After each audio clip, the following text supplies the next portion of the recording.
I am Ray, and one of the most dangerous things are birds. I am Ray, and one of the most dangerous traps, my traps are the most dangerous. The shrugs. And one of the most dangerous spiritual traps you can fall into is to remain a surface dweller. So don't do it. But here's what I mean. Here you are, a tree, and here's the sun. But if you only have weak little roots, when the storms of life come, he huffed and he puffed, and the rest is history. But if your roots are dug deep, it doesn't matter what storms come in life, you will survive. You will come out on top. You will win. You will be a winner. And in this age of social media, most people fail at winning for this reason. I posted a video on Instagram the other day, and it got me thinking, not only is it difficult to explain things in an hour-long video, but it is also difficult to explain certain ideas in 30 seconds. And when it comes to any idea, here's the idea. We have to understand that there's all of these other kinds of ideas acting as the foundation that support this. All of this context, all of this nuance that support our understanding in why this idea may or may not be true. But what happens in 30 seconds? All you get is the idea, and all the context is gone. It's gone. So people go around collecting these ideas of spiritual things, but they don't do anything. In fact, it is better not to know than to have known and to have not known wisely. Because, think about it this way, you have probably already come to the answer that will solve all of your problems. You've probably already heard it, more than once perhaps. But what happens if you just collect the idea and move on? You keep searching for the truth. Where is the answer to my problems? Here it is. You already have it. But because you didn't go deep, the idea wasn't useful for you. And what you will find is that when the hard times come, when the winter comes for us all of the nonsense will be easily just wiped away. All of the ideas, all of the philosophy, because it wasn't really helping you anyway. It's like clutter, like dead wood. You will know which ideas you truly understand. Where you are truly wise is that when the suffering and the hard times come, what is left? What are the 1 or 2 or 3 principles that can help sustain you through these hard times? One simple example. Let's just take the idea that we all won. We all won.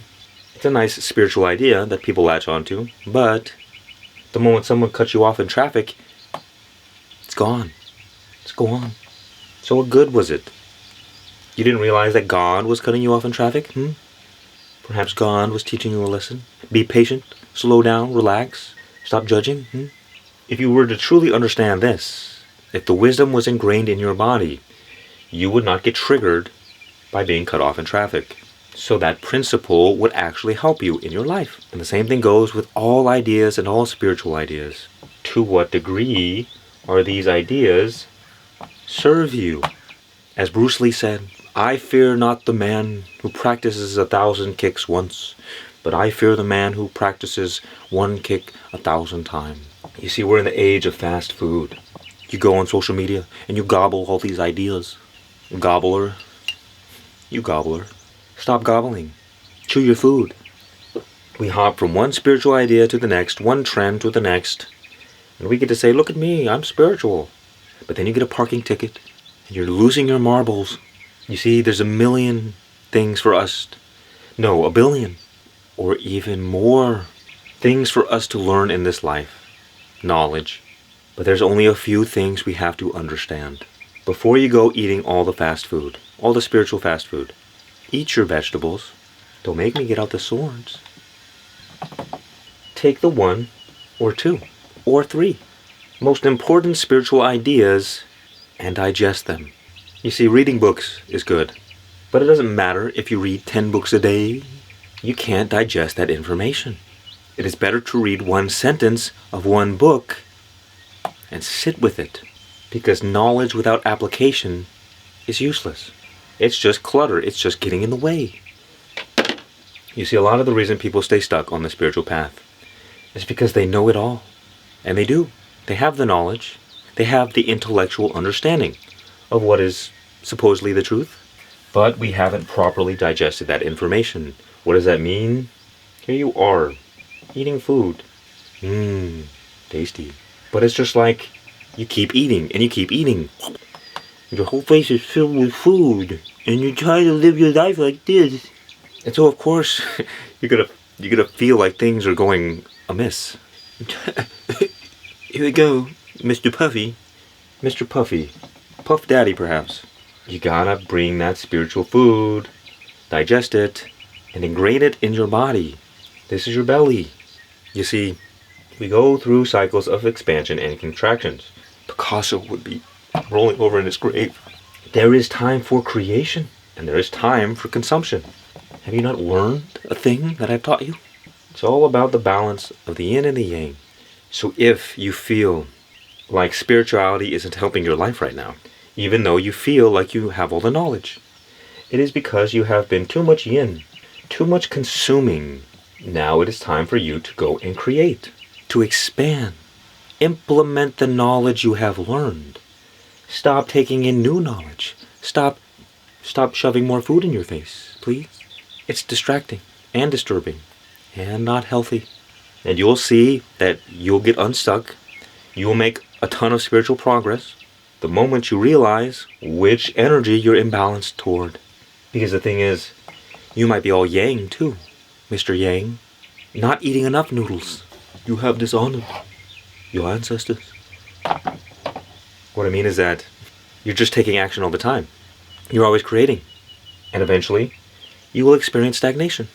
You will have given all you can for the time being. You have reached a peak. And a lot of people, especially in the USA, they say, no, I must break through the wall. I cannot slow down now. So they try to break through. But all that does is create a lower low down the road. Because you cannot deny life. It cannot be done. No matter how imbalanced you get, everything will turn back to equilibrium. So, okay, keep expanding. Fine. Just know you'll have to come back down, and that's okay. Here is an example about my life. It's not a real example, it's just theoretical. Let's take me creating these YouTube videos. If I was too much yang, I would just be creating content every day, every single day, not thinking about anything, just more and more and more and more. And eventually, I would get on camera and say, I don't have anything to talk about. What is going on? I need to do this. I have to. But the ideas simply aren't coming to me. It's because I have not consumed enough information. I have become imbalanced, and therefore I have stagnated. But at the same time, I could be listening to all the spiritual teachers, reading the books, eating the spiritual food, and then just avoiding the action of actually sharing it, creating the content. But where I am right now is a perfect balance. So I can make this video, it's effortless, I'm not trying that hard. But the point is that once you get in tune with life, with energy, you can feel your way back to balance. If I eventually come to a place where I'm doing too much, I'll slow down, start reading more. And if I become too imbalanced in this way, I'll start creating more. Creation and consumption. And so, for instance, if you have a lot of spiritual intellectual knowledge, words are, the inner machinations of my mind are an enigma. If you have a lot of knowledge but your life's not getting better, it's time for Mr. Yang. You got everything you need. Let the food digest before you start consuming more, and you can always come back. It's not like you're gonna go yang forever. It's an eternal fluctuation.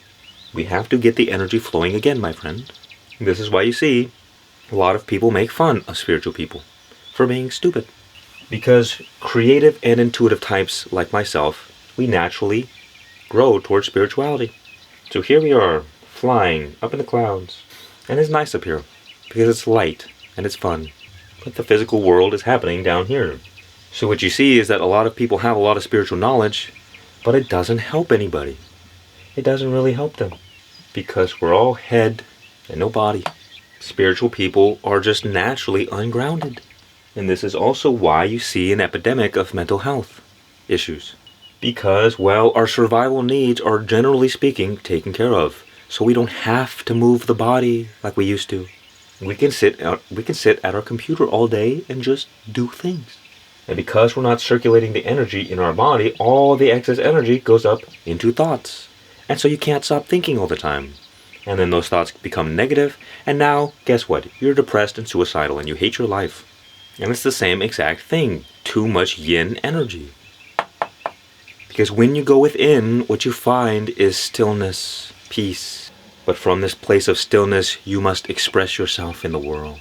Otherwise, your energy becomes stagnant. And life, the capital L, is the balance between order and chaos. Yin and yang. But death with a capital D is the imbalance of these two forces. You gotta go out, you gotta go in. And it's important to learn how to wield this energy.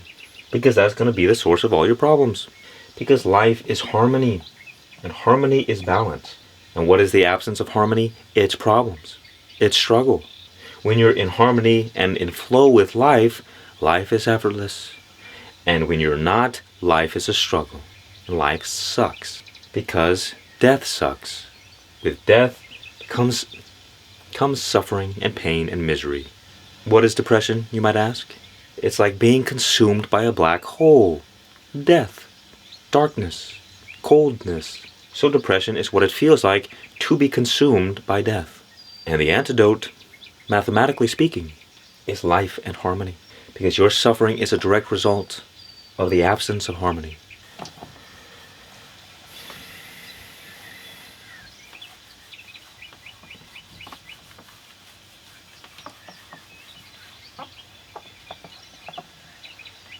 Now, how did this get here?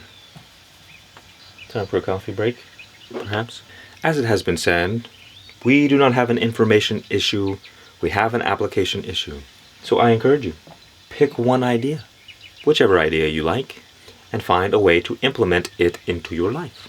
You see, when I read a book nowadays, what I try to do is at the moment I find something that is useful, I go and do it right away. Or I write it down or do something. Take action on the information. Same thing with social media.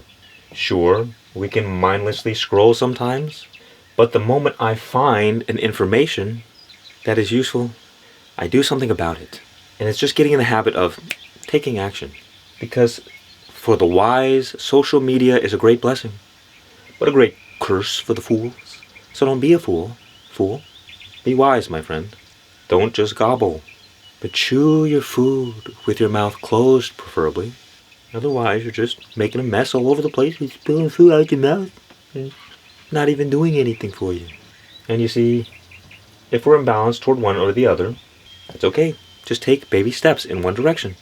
And slowly, over time, you will return to harmony. Things will be set into their place. And you will continue growing on your spiritual path and be a winner. I am Ray. Visit my cool store. Cool stuff. Much peace and many blessings. And remember, just be.